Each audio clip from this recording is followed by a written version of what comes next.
panggil Audi, saya dari kelas 10L. Pada hari ini saya akan menjelaskan tentang perkembangan perbank di Indonesia. Perkembangan mula-mula sebelum penjajahan Belanda. Kehidupan perbank dan lembaga-lembaga keuangan atau pembiayaan mulai sejak VOC beroperasi di bumi Nusantara.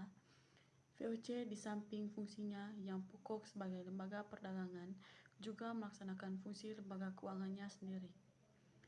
Banyak fungsinya yang kemudian hari berkembang menjadi fungsi-fungsi yang dijalankan oleh bank-bank umum atau dagang atau bank khusus yang membiayai perkebunan. Perkembangan perbank kredit dan sistem pembayaran.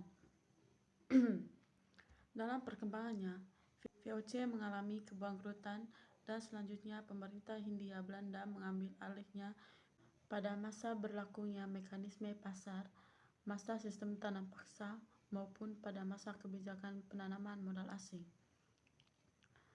Selama periode sistem tanam paksa serta sebelumnya, drama para petani bekerja secara bebas atas dasar mekanisme paksa. Unsur pembiayaan tidak begitu tampak dan sukar dikembangkan. Sebelum pertengahan abad ke-19, bank di Hindia Belanda sebagian besar dilakukan oleh kredit produktif usaha golongan kecil. Perekonomian kita sejak dahulu didasarkan pada suatu usaha kecil. Untuk mengembangkan usaha kecil, sejak pertengahan abad ke-19 dari awal abad ke-20 didirikan Algemene Volkskrediet Bank AVB atau bank rakyat yang berbeda tujuannya dari jabatan pengadilan yang umumnya memberikan kredit untuk tujuan konsumtif dan meniadakan lintah darat.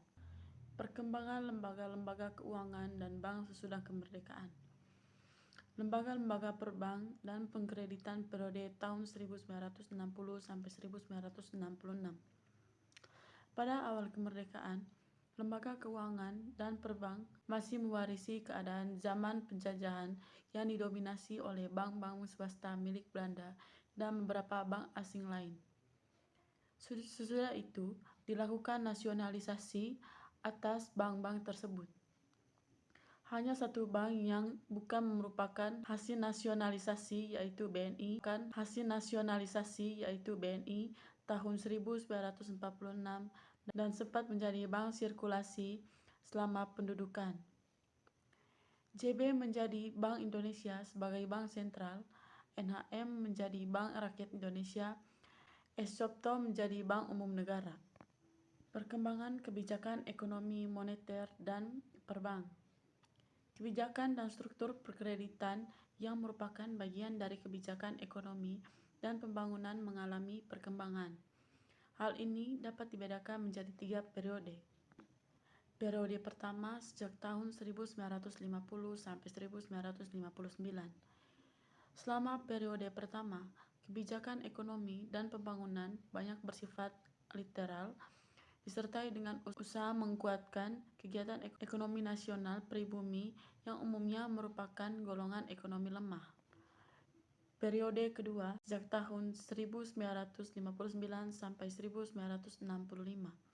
Periode kedua ditandai oleh etanisme yang tercermin dalam periode sosialisme Indonesia dengan ciri berupa banyak pengaturan dan campur tangan langsung oleh negara di bidang produksi dan oleh negara di bidang produksi dan distribusi termasuk pengkreditan. Campur tangan di bidang ekonomi termaksud pengkreditan dan moneter menyebabkan penyelewengan dan penyalahgunaan. Periode ketiga sejak tahun 1966 sampai sekarang. Pemerintah Orde Baru sejak tahun 1966 mulai merasionalkan fungsi perbank serta kebijakan ekonomi dan pembangunan, mempercayakan pada mekanisme pasar dan mendorong efisien. Lalu, kemudian dilakukan penataan kembali sistem moneter, perbank dan pengkreditan.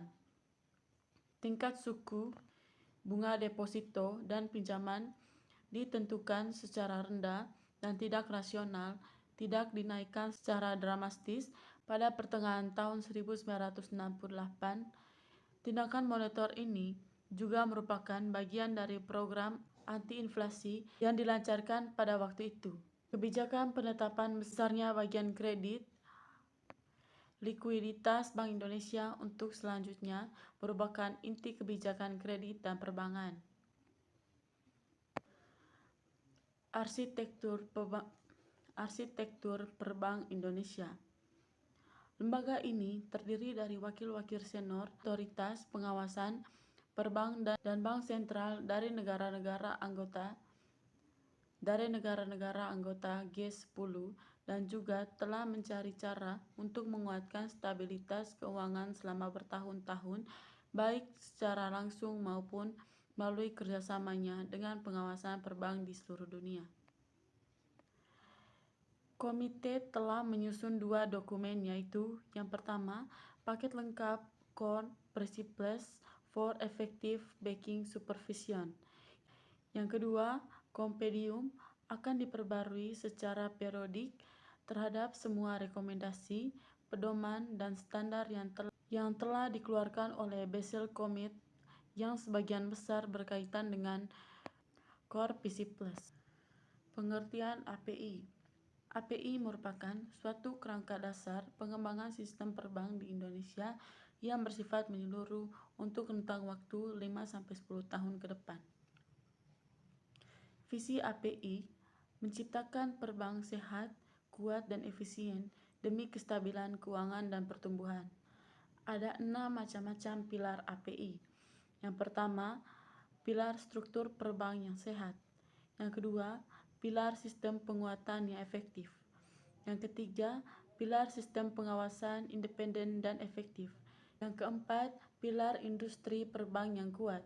Yang kelima, instruktur pendukung yang mencukupi. Yang keenam, perlindungan konsumen. Tantangan ke depan. Yang pertama, pertumbuhan kredit perbank yang masih rendah. Yang kedua, struktur perbank yang belum optimal.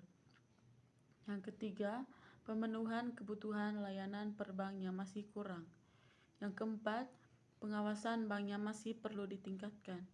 Yang kelima, kapasitas perbank yang masih lemah. Yang keenam, profitabilitas dan efisien bank yang tidak mampu bertahan. Yang ketujuh, perlindungan nasabah yang masih harus ditingkatkan. Yang kedelapan, perkembangan teknologi informasi. Program kegiatan API. Pelaksanaan ke-6 pilar API dijabarkan lebih rinci oleh Bank Indonesia dalam program kegiatan pada rentang waktu 10 tahun, dari 2004 sampai 2013. Program tersebut adalah: yang pertama, program penguatan struktur perbank. Yang kedua, program peningkatan kualitas pengaturan perbank. Yang keempat, program peningkatan kualitas manajemen dan operasional perbank.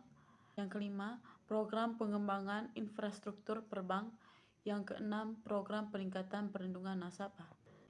Tahap-tahap implementasi API. Mengingat panjangnya rentang waktu implementasinya dan untuk menjaga agar pencapaian target lebih dapat termonitor, program implementasi API dilaksanakan secara bertahap dan dimulai pada tahun 2004. Yang pertama, penguatan struktur perbank nasional. Yang kedua, peningkatan kualitas pengaturan perbank. Yang ketiga, peningkatan fungsi pengawasan. Yang keempat, peningkatan kualitas manajemen dan operasional perbank. Yang kelima, pengembangan infrastruktur perbankan. Yang keenam, peningkatan perlindungan nasabah. Baik, itu saja materi yang ingin saya berikan kepada teman-teman sekalian. Harapnya semoga teman-teman sekalian bisa memahami materi yang saya berikan pada hari ini. Sekian dan terima kasih.